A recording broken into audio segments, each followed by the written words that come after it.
ಶ್ರೀ ಗುರುಭ್ಯೋ ನಮಃ. ಎಲ್ರಿಗೂ ನಮಸ್ಕಾರ. ನಾನು ಅನುಪಮ ನಾಗೇಶ್ ಅಂತ ಹೇಳ್ಬಿಟ್ಟು ಕಳೆದ 3 ತಿಂಗಳಿಂದ ನಾನು ಶಿವಂ ಗುರುಕುಲದಲ್ಲಿ ನಾಡಿ ಜ್ಯೋತಿಷ್ಯವನ್ನು ಕಲಿತಾ ಇದ್ದೀನಿ. ಇಲ್ಲಿ ಯಂತ್ರಗಳ ಬಗ್ಗೆ ನಾನು ಮಾತಾಡಲಿಕ್ಕೆ ಇಷ್ಟಪಡ್ತೀನಿ. ಎಲ್ಲರೂ ದಿನನಿತ್ಯದಲ್ಲಿ ಎಲ್ಲರೂ ಪೂಜೆಗಳನ್ನ ಮಾಡ್ತೀರಾ. ಪೂಜೆಗಳನ್ನ ಮಾಡಬೇಕಾದ್ರೆ ಎಲ್ಲರೂ ತಮ್ಮ ಮನೆಗಳಲ್ಲಿ ಯಾವುದಾದ್ರೂ ಒಂದು ಯಂತ್ರಗಳನ್ನು ಇಟ್ಕೊಂಡಿರ್ತೀರ. ಅದನ್ನು ಹೇಗೆ ರಚಿಸ್ತಾರೆ ಅಥವಾ ಅದರಿಂದ ಏನು ಉಪಯೋಗ ಆಗತ್ತೆ, ಅದನ್ನು ಎಷ್ಟು ದಿವಸ ಪೂಜೆ ಮಾಡಬೇಕು, ಅದರ ಬೀಜಾಕ್ಷರಗಳನ್ನ ಹೇಗೆ ಬರಿಬೇಕು, ಹಾಗೆ ಅದಕ್ಕೆ ಲೇಪನ ಏನು ಮಾಡ್ತಾರೆ.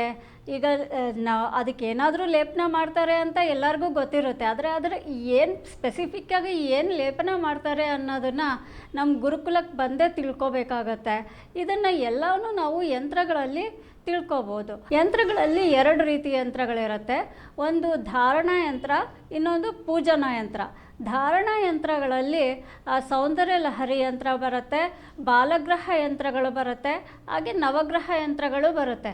ನಿಮಗೆಲ್ಲ ಗೊತ್ತಿರ್ಬೋದು, ಸೌಂದರ್ಯ ಲಹರಿಯಲ್ಲಿ 100 ಶ್ಲೋಕಗಳಿದೆ. ಈ 100 ಶ್ಲೋಕಗಳಿಗೂ ಕೂಡ ಒಂದೊಂದು ಯಂತ್ರಗಳಿರುತ್ತೆ. ಈ ಒಂದೊಂದು ಯಂತ್ರಗಳನ್ನು ಕೂಡ ಹೇಗೆ ಬರಿಬೇಕು, ಅದಕ್ಕೆ ಯಾವ ಸಮಸ್ಯೆ ನಿವಾರಣೆ ಆಗುತ್ತೆ, ಮತ್ತು ಅದಕ್ಕೆ ಏನು ಲೇಪನವನ್ನು ಮಾಡಬೇಕು, ಇದನ್ನೆಲ್ಲವೂ ಕೂಡ ನಮ್ಮ ಗುರುಕುಲದಲ್ಲಿ ತಿಳಿಸ್ಕೊಡ್ತಾರೆ. ಹಾಗೆ ಪೂಜನಾ ಯಂತ್ರಗಳು ಶ್ರೀಚಕ್ರ ಯಂತ್ರ, ದುರ್ಗಾ ಯಂತ್ರ, ಮಹಾಲಕ್ಷ್ಮಿ ಯಂತ್ರ, ಗಣಪತಿ ಯಂತ್ರ ಇವುಗಳೆಲ್ಲ ಬರುತ್ತೆ.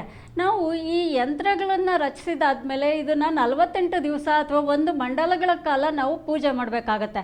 ಯಂತ್ರಗಳನ್ನು ನಾವು ಯಾಕಪ್ಪ ಪೂಜೆ ಮಾಡ್ತೀವಿ ಅಂತಂದರೆ, ಆರೋಗ್ಯಕ್ಕಾಗಿ ಪೂಜೆ ಮಾಡ್ತೀವಿ, ಹಾಗೆ ವ್ಯಾಪಾರದಲ್ಲಿ ಅಭಿವೃದ್ಧಿಗೋಸ್ಕರ ಮತ್ತು ಆತ್ಮವಿಶ್ವಾಸಕ್ಕೆ, ಮನೆಯಲ್ಲಿ ಶಾಂತಿ ನೆಮ್ಮದಿ ಇವೆಲ್ಲ ಬರಬೇಕು ಅಂತಂದರೆ ನಾವು ಯಂತ್ರಗಳನ್ನು ಪೂಜಿಸಬೇಕಾಗತ್ತೆ.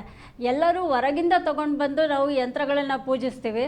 ಆದರೆ ನಮ್ಮ ಸ್ವಹಸ್ತದಿಂದಲೇ ಬರೆದು ನಾವು ಯಂತ್ರಗಳನ್ನು ಪೂಜಿಸಿದಾಗ ಅದರಿಂದ ಎಫೆಕ್ಟ್ ಇನ್ನೂ ಜಾಸ್ತಿ ಆಗಿರುತ್ತೆ.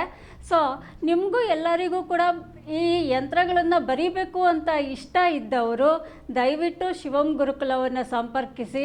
ಇಲ್ಲಿ ತುಂಬ ಚೆನ್ನಾಗಿ ಯಂತ್ರಗಳನ್ನು ಬರೆಯೋದು ಹಾಗೂ ಅದರಿಂದ ಅದಕ್ಕೆ ಎಲ್ಲ ಲೇಪನ ದ್ರವ್ಯಗಳನ್ನು ಮಾಡೋದು ಹಾಗೂ ಅದನ್ನು ಅಭಿಮಂತ್ರಿಸೋದು, ಇದನ್ನೆಲ್ಲ ತುಂಬ ಚೆನ್ನಾಗಿ ಹೇಳ್ಕೊಡ್ತಾರೆ. ಶಿವಂ ಗುರುಕುಲಕ್ಕೆ ಎಲ್ಲರೂ ಒಂದು ಸತಿ ಭೇಟಿ ಕೊಡಿ. ಇಷ್ಟು ಹೇಳಲಿಕ್ಕೆ ಅವಕಾಶ ಕೊಟ್ಟಿದ್ದಕ್ಕೆ ಎಲ್ಲರಿಗೂ ನಮಸ್ಕಾರಗಳು.